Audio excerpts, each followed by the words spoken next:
네, 계속해서 수급의 흐름을 통해서 미리 핫해질 종목들 알아보겠습니다. 수급 파이터! 네, 오늘도 김태성 팀장님과 함께 하겠습니다. 네, 팀장 안녕하십니까? 네, 안녕하세요. 이제 휴가 돌아가려고 하니까 바로 주먹을 모으시더라고요. 옆에서 다 느껴지더라고요. 네. 확실히 호흡이 딱 원펀치가 딱 잘 맞는 것 같습니다. 그리웠습니다, 팀장님. 네. 주말 잘 보내셨나요? 네, 잘 보냈고 네. 다행스럽게 오늘 또 시장이 이렇게 반등을 해주기 때문에 그 어느 때보다도 좀 힘차게 우리가 좀 말씀을 드릴 수 있지 않을까 이렇게 한번 이야기 드리도록 하겠습니다. 자, 힘차게 수급 파이터 1라운드 시작하도록 하겠습니다. 1라운드 시작하기 앞서서 먼저 오늘 외국인은요. 대한전선을 가장 많이 사고 있고요. 펜오션, 쌍방울, 대우건설 쪽을 매수하고 있습니다. 자, 기관을 먼저 보면요. 이제 삼성전자와 SK하이닉스 매수세도 포착이 됐고요. SMCNC 그리고 오늘 이 폴더블 폰이 너무 잘 나갔잖아요. 그렇죠. 이와 관련해서 파인테크닉스 그리고 저번에 픽해주신 KH바텍까지도 그렇죠. 오늘 좋은 흐름 이어가고 있습니다. 자, 그러면은 1라운드를 통해서 오늘의 종목들 알아보겠습니다. 1라운드 파이트! 자, 오늘 외국인은 대한항공을 현재 선택했고요. 기관은 GS 리테일입니다. 제가 봤을 때 이 둘의 연관성은 우리 실생활에 가까운 종목들. 그렇죠. 예. 그리고 또 포스트 코로나 관련 주로도 묶일 수 있지 않을까라는 생각이 그렇습니다. 듭니다. 네. 일단 대한항공 같은 경우에는 전체적인 흐름을 보면 네. 실적에 대한 기대감을 계속해서 가져가고 있고요. 예.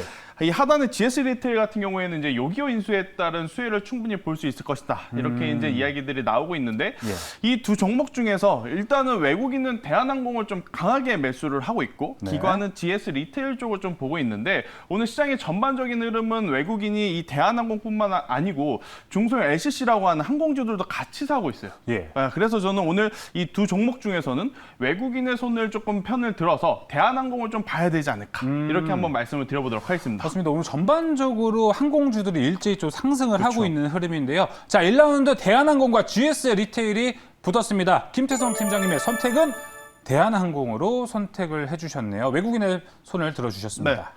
일단 뭐 대한항공 네. 지난 코로나19에 가장 큰 피해를 볼 수밖에 없었던 섹터가 바로 항공주가 아니었나라는 맞습니다. 생각이 드는데 대한항공 같은 경우에는 잘 피해 왔어요. 네, 아무래도 이제 여객 수요가 감소했다라고 하는 부분이 당연히 부정적으로 느끼실 수는 있겠습니다만 네. 대한항공 같은 경우에는 이 항공 화물에 대한 실적으로 인해서 사실 코로나19 다른 종목들, 다른 항공주들의 주가가 반토막 혹은 그 이상 조정을 받을 때도 대한항공 같은 경우에는 큰 피해 없이 올라온 상황이다 이렇게 좀 말씀드릴 수 있을 것 같고요. 네. 최근에 또 코로나19 델타 변이에 대한 이야기가 나왔을 때도 마찬가지입니다.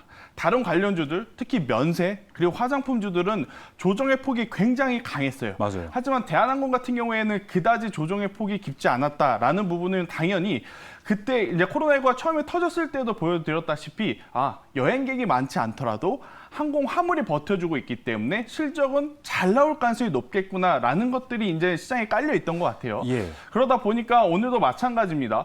다수의 이제 항공주들이 이제 강하게 올라오고 있는데 그 중에서도 대한항공을 지금 강하게 매수를 하고 있는 부분은 일단 여전히 항공 화물에 따른 실적에 대한 기대감 그게 네. 첫 번째일 것 같아요. 그리고 이제 두 번째 같은 경우에는 주말에 이 모더나 101만 회분이 이제 우리나라에 또 들어왔다라는 뉴스가 나왔죠. 그러다 보면 당연히 백신 접종률 증가에 따른 여행 재개에 따른 기대감이 지금 딱 퍼져 있는 그러한 상황이기 때문에 저는 대한항공 같은 경우에는 단기적으로도 당연히 실적에 대한 기대감이 지금 굉장히 좋고 중장기적으로 봤을 때 결국 항공주들은 여행이 다시 진행이 될 때 또 한 번 큰 시세를 받을 가능성이 높다라는 이야기를 드리면서 지금 외국인들이 매수하는 오늘의 포인트는 굉장히 낮은 가격이거든요. 네. 네, 낮은 가격이기 때문에 저는 충분히 이 대한항공을 지금 위치에서도 봐야 되지 않을까라는 의견을 한번 드려보도록 하겠습니다. 알겠습니다. 자, 대한항공에 대해서 얘기를 해주셨고요. 대한항공의 가격 전략도 함께 들어보도록 하겠습니다. 어떻게 보는 게 좋을까요? 네, 일단 뭐 대한항공 차트를 보고 좀 이야기를 해보고 싶은데 예. 사실 이제 대다수의 종목군들이 지난주에 많이 밀렸어요. 네, 맞습니다. 대한항공뿐만 아니고 다수의 종목들이 많이 밀렸는데 그래도 대한항공은 그다지 많이 안 밀린 종목들 중에 속해 있다. 그러네요. 이렇게 볼 수 있고 예. 자 코스피 코스닥이 거의 약 7거래일에서 8거래일 밀렸어요. 그런데 오늘 1거래일 반등에 굉장히 또 강한 상승세를 보여주고 있는 대한항공이기 때문에 저는 오늘의 종가에 매수를 해도 괜찮다라는 의견을 한번 드려보도록 하겠고요. 여기서 당연히 추가적으로 상승을 한다면 일단 1차적으로는 전 고점이라고 할 수 있는 35,000원 터치가 가장 먼저입니다. 네, 35,000원까지만 가게 되면 충분히 그 이상도 노려볼 수는 있겠습니다만은 네. 일단 1차적으로는 저는 35,000원을 보는 게 가장 좋다라고 생각이 들고요. 손절가 굉장히 짧습니다. 현재 28,700원인데요. 27,000원이 이탈이 되게 되면 그때는 손절하자. 네, 일단 지금은 시장의 변동성이 굉장히 클 수밖에 없는. 맞습니다. 또 오늘 하루 강했다 그래서 내일부터 계속해서 올라간다라는 보장을 못 하죠. 예. 그렇기 때문에 손절가를 저는 굉장히 좀 짧게 오늘도. 잡아 드려 보도록 하겠습니다. 네, 오늘도 손절가 타이트하게 그렇죠. 27,000원으로 잡아주셨습니다. 자, 목표가는 35,000원까지 바라보고 있는 대한항공입니다. 자, 대한항공을 통해서 1라운드를 살펴봤고요. 계속해서 2라운드로 넘어가겠습니다. 2라운드 종목은 어떤 종목이 있을까요? 파이트! 외국인의 상하프론테크, 기관은 에코프로. 이건 알 것 같습니다. 네. 전기차. 전기차 2차 전지. 더비, 네, 예. 2차 전지 더비라고 좀 할 수 있는데 네.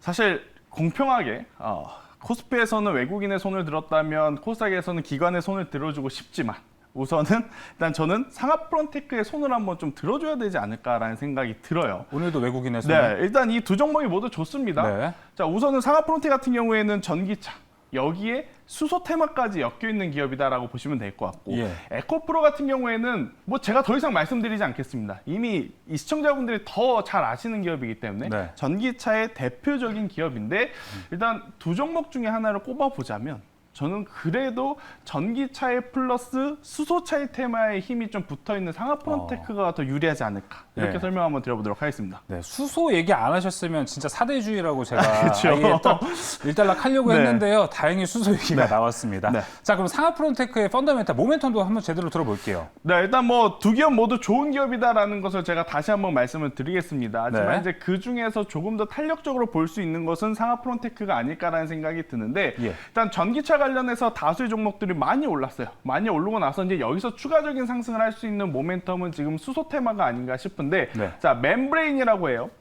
특정한 물질을 통과시켜주는 필터 역할을 하는 이 멤브레인을 전기차에만 지금 접목시킨 것이 아니고 수소차 시장에도 지금 기술력을 넓혀가고 있는 상하프론테크다. 이렇게 좀 보시면 될 것 같아요. 그렇다면 기존에 당연히 전기차 시장에 빠르게 점유율을 확보한 상태, 네. 거기에 이제 수소 산업까지, 수소차 관련한 비중까지 들어간다면 지금보다 더 좋은 실적을 낼 수 있다라는 부분을 저는 지켜봐야 되지 않을까라는 이야기를 한번 드리면서요. 상하프론테크는요, 지금 우리가 전기차 혹은 수소차 관련주로 많이 알고 있는데 굉장히 많은 일들을 합니다.